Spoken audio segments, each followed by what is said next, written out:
Eduardo, I am so excited to pour you a taste of this fantastic Chardonnay that has just all the pedigree and know-how that you could really come across in a bottle in Napa Valley. So this is... Let me stop you right there. Look at the color.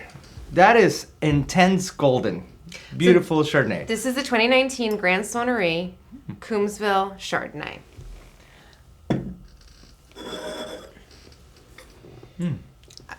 Now, so all the grapes are coming from Coombsville, Napa Valley, this kind of rocky hillside vineyard, has like a lot of volcanic soil.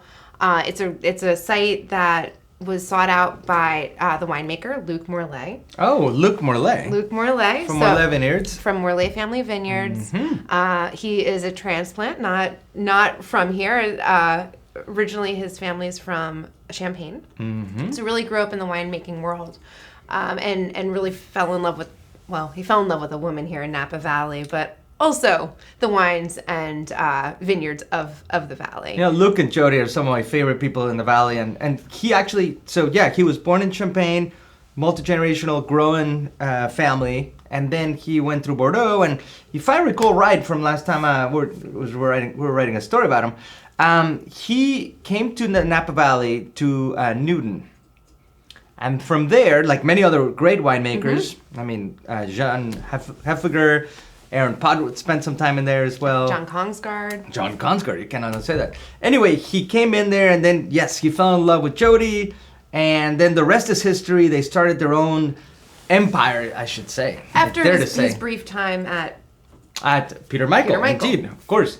But ultimately, what's in the glass, this is a joy for Chardonnay, California Chardonnay drinkers. This has it all. There is nothing left behind here. It's just all in the glass. Butterscotch, toast, a little bit of like this ripe, golden delicious apples, a little bit of stone fruit. Man, hazelnut praline. Captures all the intensity that we get here in Napa, all that sunshine, all the power that we really get to produce. It has that oak. It has that profile of that richness. A little caramel, a little butterscotch. This is about 50% new French oak, which really shines through in the glass, but meets the fruit where it needs to be met. I think you get a lot of that. It's a balanced act. It's like a hippo standing on like a bowl, a big beach bowl, and it just happens to be in balance. Absolutely, it's completely in balance. And what I love about wines like this, with that power and intensity, they can really hold up with like steak and kind of heavier fare, and you could drink this throughout an entire meal. Absolutely, from Dover sole alla piccata all the way to like a decent tagliata steak and beautiful. A little arugula on top, balsamic, salt, pepper, vinegar. Bam! This is a beautiful wine. Certainly captures a Coombsville IPA, which is the latest one in the Napa Valley. A beautiful part of the valley right behind us here on the hill. Known and championed for Cabernet, of course. We're in Napa, but some excellent examples of Chardonnay coming out of there. Montrachet clone, I believe. Yes. And not to mention the label over here, which kind of reflective of the name.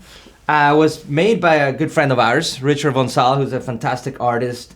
Took him long enough, but the product, the final delivery was outstanding. Well, I think that suits the theme of it. I mean, this is a watchmaking term about precision. And I think nothing that went into this bottle or anything that went onto the label was done without that eye for precision.